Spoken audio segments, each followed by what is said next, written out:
What if I told you your entire future is already happening? Not tomorrow, not next year, but today, in the tiny, almost invisible choices you're making right now.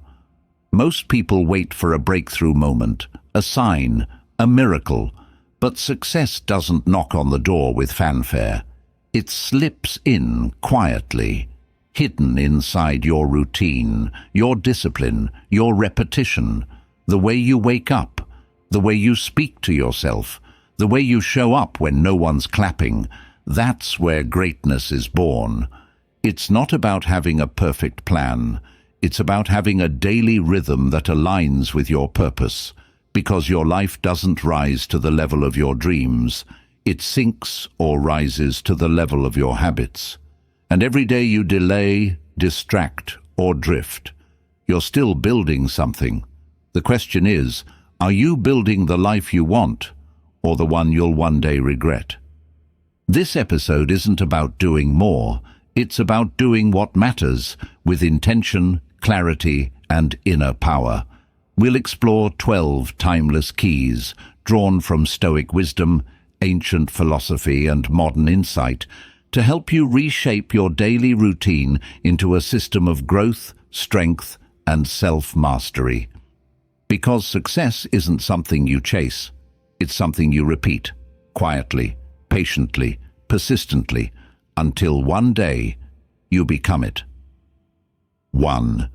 Your future is hidden in what you do daily. Have you ever stopped to think how much of your life is already decided, not by some grand fate or external force, but by what you did this morning?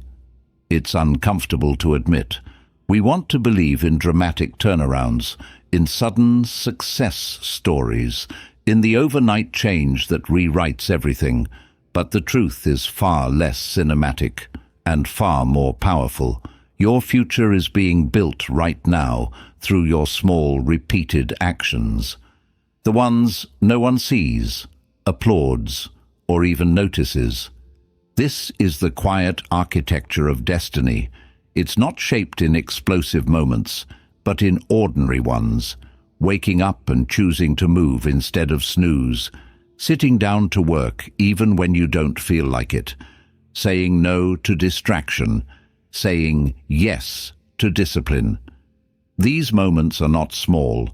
They are everything. Epictetus put it simply, first say to yourself what you would be, and then do what you have to do. There is no success without structure, no transformation without repetition. You can write down goals, dream big, envision your ideal life, but until your daily actions reflect that vision, it remains fantasy.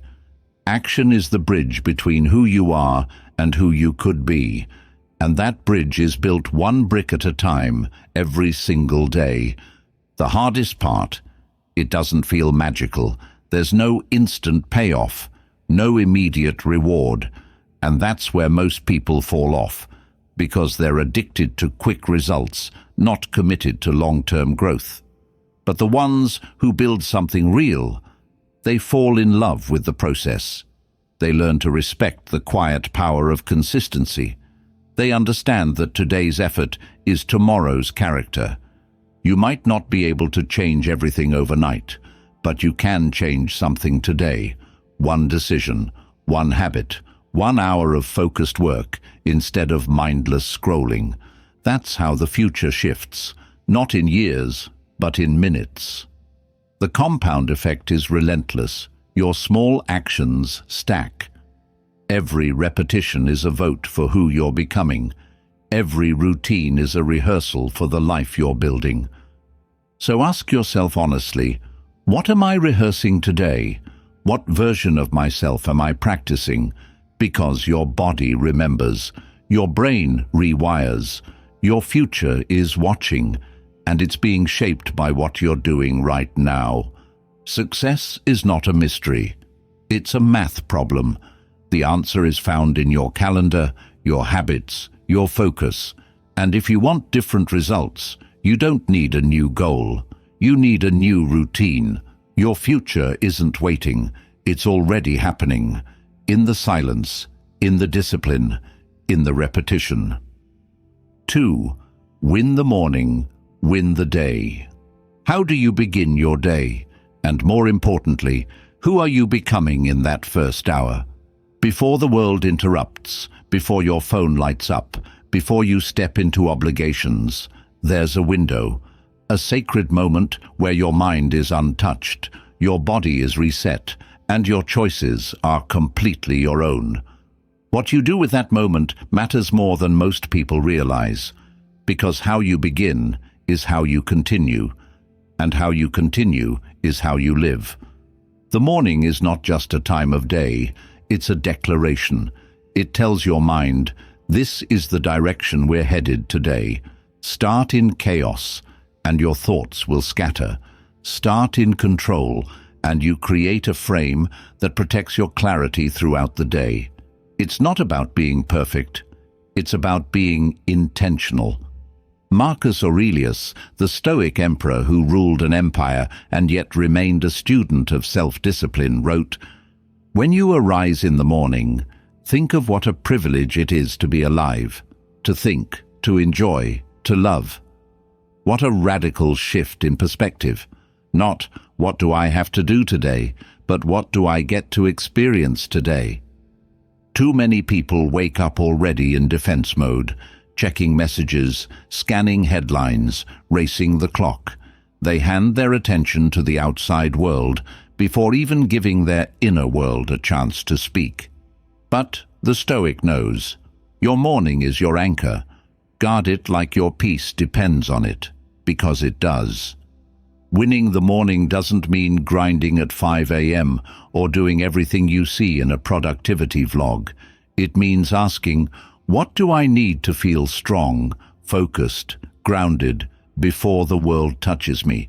Maybe it's silence, maybe it's writing, maybe it's breathwork or reading or simply drinking water in stillness. The point is not what you do, it's why you do it and how consistently you return to it. Routines are rituals, and rituals train your nervous system. They tell your mind, we're not rushing, we're not reacting, we're setting the tone. This is the power of the morning. It's the only part of the day you still control before the world makes its demands, and the results compound. A calm morning leads to clearer decisions. A centered start leads to more emotional resilience. You're not just winning the first hour, you're winning every moment that follows, because you began with intention. So ask yourself tomorrow, do I want to react to the day, or do I want to lead it? Because the moment you open your eyes, you're already deciding what kind of life you're about to live. 3. Discipline is stronger than motivation. What do you do when you don't feel like showing up? That's the real test. Not when you're inspired, not when you're on a streak, but when it's hard, when it's boring, when no one's watching and there's nothing pushing you but your own decision to keep going. That's where success either grows or dies. Most people are addicted to motivation. They wait for a spark, a perfect moment, the right playlist, the mood to strike. But motivation is fragile. It rises and falls with your energy, your emotions, your circumstances. Discipline, on the other hand, it doesn't care how you feel. It shows up anyway. It's not loud or flashy. It's quiet, persistent, and relentless. Seneca wrote, "We suffer more in imagination than in reality." Think about that. Most of the pain we fear in doing hard things comes from the story we tell ourselves before we even start. We imagine it will be unbearable, exhausting, impossible, and so we avoid. But when you just begin, you realize it's rarely as bad as you feared. Action quiets anxiety. Repetition silences resistance. Discipline doesn't mean forcing yourself through every moment like a machine. It means creating systems so you don't rely on unstable feelings. It means honoring your commitment more than your mood. It means showing up for yourself, even when it's inconvenient, especially when it's inconvenient. And here's the truth. Every time you push through a moment of resistance, you build self-respect. Every time you follow through on a promise to yourself, your identity shifts. You start seeing yourself not as someone who tries, but as someone who finishes. That shift in identity is where the real transformation happens. This is why routines are so powerful. They remove the need to negotiate with yourself every day. You don't have to decide whether to do the thing. You just do it, because it's who you are now. And over time, those disciplined moments, those small, repeated acts of self-alignment, they become the foundation of your strength. Motivation may start the journey, but it will never carry you to the finish line. Discipline is what shows up when inspiration disappears. It's what keeps you grounded when the excitement fades. It's what separates those who dabble from those who become. So ask yourself today, what would my life look like if I did what I said I would? Not just when I felt like it, but every time it mattered. That's not just how success is built. That's how unshakable character is forged. 4. Your identity grows through repetition. Who are you becoming? Not in theory, but in practice. It's easy to say, I want to be more disciplined, or I'm trying to be more confident. But your identity doesn't shift because of what you wish for. It shifts because of what you repeat. Every habit you build, every routine you stick with, every choice you make when it would have been easier not to, these are not just actions, they are votes. And with each vote, you cast a silent message to your future self. This is who I am. Aristotle captured this truth perfectly. We are what we repeatedly do. Excellence, then, is not an act, but a habit. Most people focus on outcomes. They want to achieve something, lose the weight, finish the project, make the money. But they miss the more important part, who they're becoming in the process. Because when you focus on identity, the results take care of themselves. Every day is a rehearsal for your future. If you repeat procrastination, you become someone who hesitates. If you repeat clarity and focus, you become someone who executes. Your patterns become your personality. Your rituals shape your reality. And repetition does something even deeper. It rewires your brain. Neuroscience confirms what ancient philosophy knew intuitively. Habits literally change your structure. Each time you follow through, you strengthen the neural pathway that says, I do what I say I will. The more you do it, the easier it becomes. Not because the task gets lighter, but because you get stronger. The trap is waiting to feel like the person you want to become before acting like them. But it doesn't work that way. You don't become confident and then speak up. You speak up repeatedly, and confidence follows. You don't become disciplined and then show up daily. You show up daily, and discipline grows. This is why small, consistent actions matter. They might seem insignificant in the moment, but over time they shape everything. A 10-minute workout, a few minutes of journaling, reading a single page. These aren't just tasks. They're signals. They say, I'm building a new identity and I'm proving it, one choice at a time. So here's the question, what are you rehearsing every day? Because whether you realize it or not, you're always practicing something. The version of you you're becoming is hidden in what you keep repeating. You don't have to overhaul your life overnight. Just choose one habit that reflects your highest self and keep showing up for it, quietly, daily, relentlessly. That's not just how identity is built. That's how it's earned. 5. Your habits determine your level, not your goals. What if your biggest dreams are not waiting for more motivation, but for more consistency? We live in a goal-obsessed world. People talk about their 5-year plans, their vision boards, their future selves. And while there's value in having direction, goals alone won't carry you, because a goal is just a destination. But habits? Habits are the vehicle that gets you there, 1 mile at a time. And if your daily behaviors aren't aligned with that vision, it doesn't matter how inspiring your goals are. You're not going anywhere. Lao Tzu said, "Do the difficult things while they are easy, and the great things while they are small."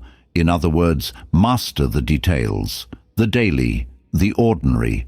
Success isn't found in rare moments of intensity. It's built in repeated moments of clarity. And the uncomfortable truth? You don't rise to your ambitions. You fall to the level of your systems. Think about someone you admire, not just for what they've achieved, but for how they live. What sets them apart? It's not a secret talent or constant inspiration. It's usually their habits, the things they do, whether they feel like it or not. The small structured acts they've committed to, even when no one is watching. That's the real difference. And yet, most people keep chasing bigger goals when they should be refining their systems. They think the solution is a new plan, a new project, a new life strategy, but really, it's a return to the basics. What do I do every day? Because your life isn't measured by what you hope to do. It's measured by what you do repeatedly. This is why some people stay stuck, even with brilliant ideas, and why others, with no flashy goals, steadily grow. It's the system, the daily rhythm, the choices that become so automatic, they require no debate. And that doesn't happen by accident. It happens through design and discipline. So if you're not where you want to be, start here. Stop obsessing over the outcome and start mastering the process. What are the 3 to 5 things you need to do each day to stay aligned with your highest self? Are you doing them? If not, it's not the dream that's broken, it's the system.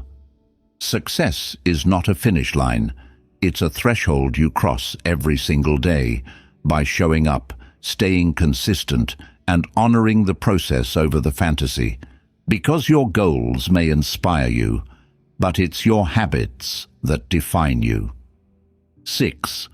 Plan with intention or drift with distraction.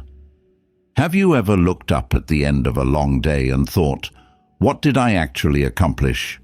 It's a subtle kind of exhaustion, not from doing too much, but from doing too little of what really matters. You were busy, you moved, you replied, you handled things, but were you intentional, or were you just reacting to the noise? There's a quiet war going on every morning when you wake up. On one side, your clarity, your vision, your purpose.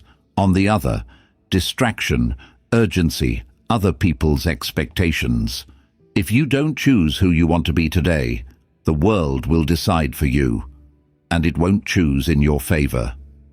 Carl Jung warned us clearly, you are what you do, not what you say you'll do. That single line strips away every excuse. Intention isn't found in what you plan to do someday. It's found in what you make room for today. Deliberately, repeatedly, with full presence. We often confuse movement with progress. We check off tasks, we attend meetings, we reply to endless messages. But without intentional direction, even hard work becomes wasted energy. You can climb a ladder all day and still end up against the wrong wall. Planning with intention means starting the day with clarity, not perfection. It means knowing what really moves the needle for you and protecting that work like it's sacred. It means putting your deep work before shallow tasks. It means asking, if I only got one thing done today that aligned with my highest self, what would it be? Then doing that first. You don't need a complex system. You need presence. You need a short list, not a long one. You need the courage to protect your priorities, even from yourself, because without that, your time gets stolen, not all at once, but in tiny, silent withdrawals. One notification here, one unplanned hour there, until eventually your day disappears. Not because you didn't have time, but because you didn't claim it. Here's a truth many avoid. Distraction is comfortable. It saves you from having to confront the harder work, the focused, clear, meaningful action that actually builds something. But drifting, even if it feels productive, is still drifting. You don't land in a meaningful life by accident. You build it, brick by brick, through conscious design. So tomorrow morning, before the world can reach you, reach for yourself. Ask, what matters most today? Write it down, keep it close, make it real, then guard it with the strength of someone who knows their purpose is worth protecting. Because your time is your life, and what you plan with intention becomes what you live with pride. 7. Rituals create momentum. When life feels heavy and your energy runs low, what carries you forward? It's not willpower, not excitement, not even motivation. It's ritual, quiet, intentional acts repeated daily, even when you don't feel like it, especially when you don't feel like it. Because momentum isn't something you wait for, it's something you build, breath by breath, choice by choice, through the invisible power of repetition. James Clear once said, "You do not rise to the level of your goals, you fall to the level of your systems." That line strips away the illusion of discipline as this grand heroic act. It's not. True discipline is quiet. It's ritual. And rituals don't just create structure, they create identity. The person you become is not shaped in the peak moments. It's shaped in what you do when nothing feels urgent, but everything still matters. The power of ritual isn't in its complexity, it's in its consistency. A 5-minute meditation every morning, a journal entry before bed, drinking a full glass of water before coffee. These may seem like nothing in isolation, but stacked over days, weeks, and years, they create a rhythm, a pulse, a forward motion that carries you even when your energy drops. Think of it like this. Every ritual you commit to is a rope you throw forward into your future. Every time you grab it, you pull yourself one step closer to the version of you you're becoming. Even if it's slow, even if it's small, you're still moving, and that's everything. Rituals also reduce friction. You no longer waste energy deciding whether to do the thing. You just do it, because it's part of you now.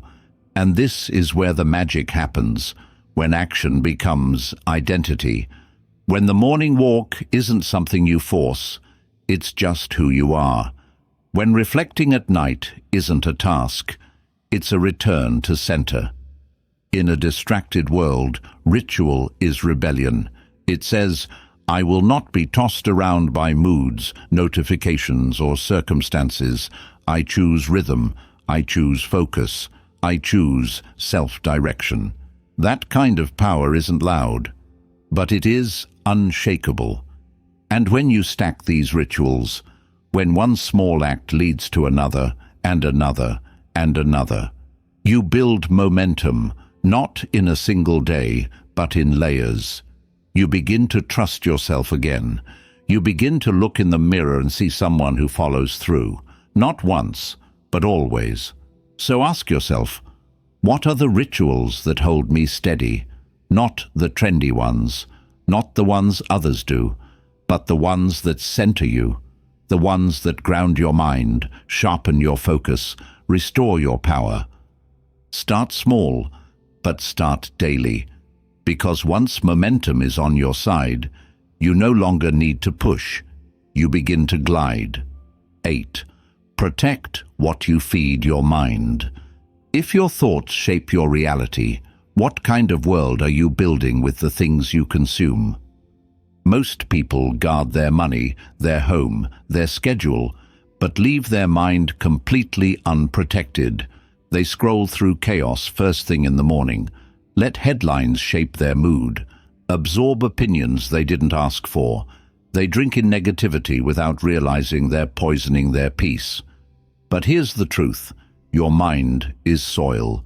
What you plant there grows, and if you're not intentional about your inputs, don't be surprised when anxiety, confusion, and self-doubt take root. Marcus Aurelius wrote, "The things you think about determine the quality of your mind. Your soul takes on the color of your thoughts." That's not metaphor. It's a warning, because your thoughts don't exist in isolation. They become your actions, your habits, your emotional baseline.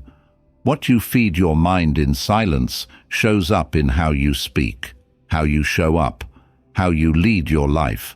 And we often underestimate just how much influence we've handed away. Every time you scroll without awareness, every time you binge content that drags you into comparison, every time you let others' chaos become your atmosphere, you're saying, "Here, take my mental clarity, take my focus, take my inner space." But you can't create something meaningful from a mind filled with noise. This doesn't mean living in denial. It means curating your inputs like your peace depends on it, because it does. It means being intentional with your information diet. Who are you listening to? What voices are shaping your worldview? Are they building you up or draining you? Do they challenge you to grow or keep you stuck in cycles of fear, outrage, or passivity? Protecting your mind is not weakness, it's wisdom. It's not about ignoring reality, it's about refusing to drown in everyone else's version of it. And that begins with boundaries. Boundaries around your time, around your attention, around what and who you let influence your mental state. It means creating sacred space in your day where you are the one who decides what enters. Maybe that's the first hour of your morning. No phone, no notifications, just your thoughts, your words, your truth. Maybe it's the books you choose to read instead of the content you're fed. Maybe it's following people who inspire and unfollowing those who manipulate. Every choice matters, because over time, your mind becomes what you expose it to most. Not all at once, but drop by drop. Your confidence, your ideas, your emotional strength, they either grow or wither based on what you let in. So ask yourself honestly, what am I feeding my mind today? Is it aligned with the life I want to build, or is it pulling me further from it? You are not powerless. You are the gatekeeper, and when you start acting like one, everything changes. 9. Busy is not the same as productive. Why do we confuse exhaustion with progress? There's a strange pride in being busy.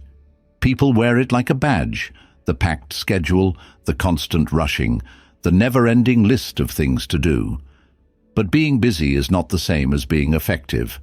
You can spend an entire day in motion and go absolutely nowhere. Busyness feels productive because it's loud, it's visible, it keeps you moving. But true productivity, it's focused, it's intentional, and most of all, it's quiet. Seneca wrote, "It is not that we have a short time to live, but that we waste a lot of it." And it's painfully true. We don't lack time, we lack clarity. We spend hours answering emails, attending meetings, running errands, only to fall into bed with the haunting feeling that nothing important moved forward. That's not success. That's self-deception in motion. Real productivity starts with asking better questions. What truly matters today? What moves the needle? What aligns with my deeper purpose? Because if you don't decide those things ahead of time, the world will decide for you. And the world doesn't care about your priorities. It cares about your availability. Busyness is reactive. Productivity is proactive. One fills your time. The other moves your life. And unless you pause and reflect regularly, it's easy to get swept into the illusion of activity, thinking that because your calendar is full, your goals are closer. But full calendars don't guarantee full lives. And tired doesn't always mean accomplished. The danger is subtle. You can be praised for your hustle, admired for your responsiveness, rewarded for your speed, and still be drifting away from what matters most. It's not enough to work hard. You have to work on the right things. And often, those things are not urgent, not loud, not immediately rewarding. They're the things you postpone, the ones that require focus, solitude, long-term thinking. That's where the real work lives. So how do you shift from busy to productive? You slow down. You plan before reacting. You make space in your day not just for tasks, but for thinking, evaluating, redirecting. You protect deep work like your future depends on it, because it does. You stop measuring your day by how much you did, and start measuring it by how much progress you made in the direction that matters. Being busy impresses others. Being productive transforms you. Ask yourself tonight, what did I do today that truly mattered? If the answer is unclear, maybe it's time to stop running and start leading. 10. Evenings are for reflection, not just rest. How do you close your day? For most, the evening is an escape, collapsing onto the couch, numbing out with entertainment, scrolling until the noise in the mind finally fades. And while rest is essential, not all rest is created equal. Some rest restores you. Other rest just distracts you from your own life. What you do at the end of your day isn't just a way to wind down. It's a mirror. It shows you whether you're living on autopilot or with intention. Confucius said, "By 3 methods we may learn wisdom, by reflection, which is noblest, by imitation, which is easiest, and by experience, which is bitterest." And yet reflection is what we neglect most. We fear slowing down because we're afraid of what might rise in the silence. Regret, restlessness, the feeling that something is missing. But that discomfort isn't your enemy. It's your compass. It tells you what needs your attention. It invites you to realign. Reflection isn't just about thinking. It's about listening to what you did, what you felt, what you ignored, what you need. It's the difference between living intentionally and just surviving. Without it, days blur into each other. Life passes in a fog. You look back and wonder where the time went, not because you lacked effort, but because you lacked awareness. And here's what most people miss. Your evening shapes your tomorrow. The way you review your day, the way you decompress, the way you reset, it all affects how you wake up. Sleep doesn't just restore your body, it digests your thoughts. And if you go to bed with cluttered emotions, unresolved stress, and no sense of clarity, your mind carries that into the next day. But when you take 10, even 5 minutes to reflect, everything changes. You begin to see patterns, what drained you, what inspired you, what habits are quietly running your life. You start making better decisions, not just out of willpower, but out of wisdom. You realize that small course corrections at night can save you from major detours later. Reflection is not about judgment, it's about alignment. It's not asking, was I perfect today? It's asking, was I honest? Was I present? Did I move one step closer to the person I want to be? You don't need a fancy system, just a quiet space, a journal, a question or two. What worked? What didn't? What will I carry into tomorrow? And what will I leave behind? That's how you end your day with intention. That's how you fall asleep with peace. Because when your evenings become a ritual of awareness, your life becomes a reflection of growth. 11. Celebrate small wins. When was the last time you paused and gave yourself credit? Not for finishing a big project, not for reaching some dramatic milestone, but for showing up, for choosing growth over comfort, for saying no to distraction, for doing the right thing even when no one saw it. We've been trained to wait for the big wins, the promotions, the transformations, the applause. But what if greatness isn't found in those rare, shining moments, but in the small victories that happen every day and go unnoticed? Friedrich Nietzsche once said, "He who has a why to live can bear almost any how, but your why doesn't have to carry you on its own. It needs fuel, and one of the most powerful forms of fuel is progress.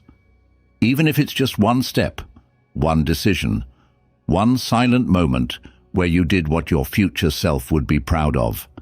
Celebrating small wins isn't about ego, it's about reinforcement.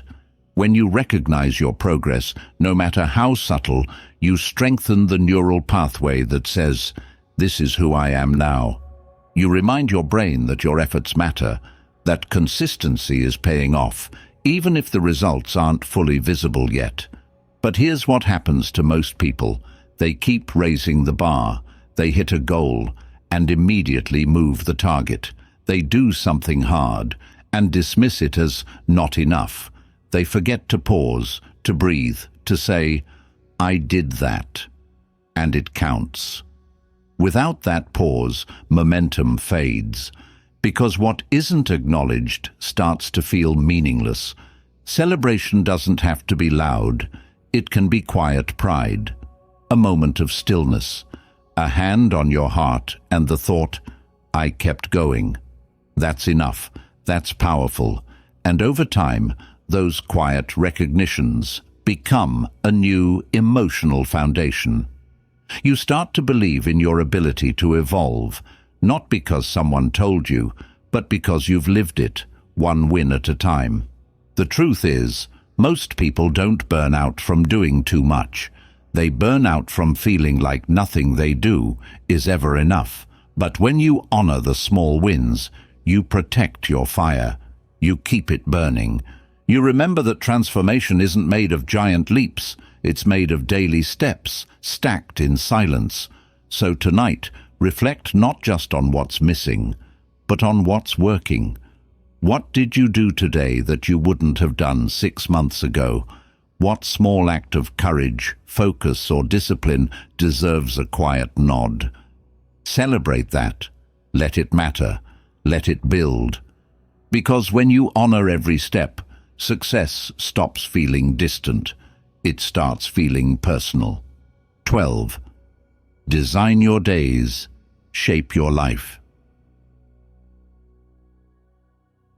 If you don't shape your days, who will? It's a hard truth, but one that liberates you the moment you accept it. No one is coming to organize your life for you. No one will hand you clarity, protect your time, or build your discipline. That's your responsibility.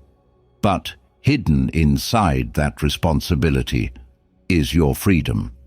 Because when you realize that your days are yours to design, your life stops being a reaction and starts becoming a masterpiece. Alan Watts once said, "The meaning of life is just to be alive. It is so plain and so obvious and so simple, and yet everybody rushes around in a great panic. And that panic? It comes from disconnection, from rushing through life on autopilot, driven by demands that don't align with who you really are. You end up building a life you never meant to live, all because you never stopped to ask, what do I want my days to feel like? Your routine is not a prison, it's a palette. Every choice you make, from how you wake up to how you speak, move, rest, reflect, is a brushstroke. And over time, those strokes reveal a picture. The question is, are you painting something beautiful, or just scribbling to keep busy? Designing your day means being honest about what fuels you, what drains you, and what matters most. It means structuring your time not just around productivity, but around purpose, around energy, around alignment. Because a well-designed day doesn't just check boxes, it reflects values. It makes space for growth. It honors your inner world as much as your outer tasks. Start simple. Ask, what time of day do I feel most alive? When am I most focused? What activities expand me, and which ones shrink me? Then build around that. Protect your mornings. Block time for deep work. Schedule reflection, movement, silence. Say no more often. Say yes with intention. This is not about perfection. It's about ownership. And the irony, when you design your days with care, your life actually slows down. Not because you do less, but because you feel more. You become present, engaged, directed, and suddenly you're not just surviving your schedule, you're steering it. You don't need to control every second. You just need to reclaim enough of them to shift the direction of your life. Because when your days are shaped with intention, your future stops being a vague dream and starts becoming something you build, deliberately, with every sunrise. So here's the final reminder. Don't wait for purpose to arrive. Design for it, in the silence, in the structure, in the way you move through each day. Because when your day has meaning, your life begins to echo with it. So now you see, success was never hidden in some distant destination. It was always right here, in your hands, in your habits, in your hours. It never needed to be chased.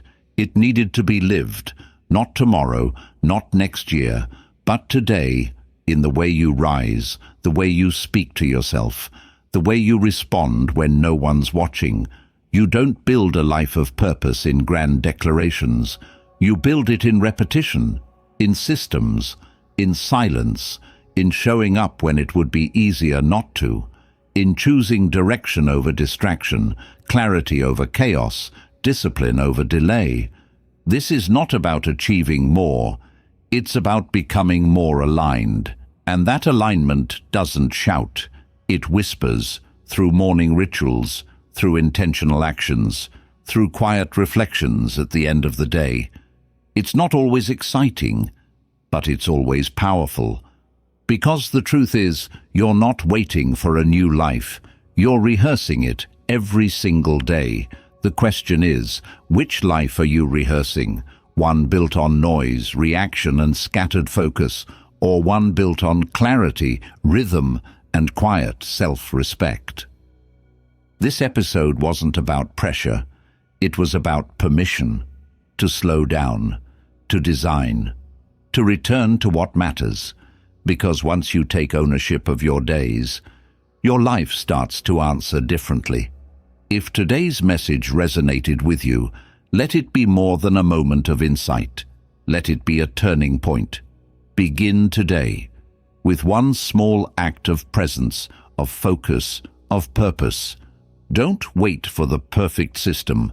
Build a simple one and protect it like your future depends on it, because it does. And if you're ready to keep building alongside us, subscribe, share this episode with someone who's ready for more, and join a community that's not just dreaming, but designing lives with intention.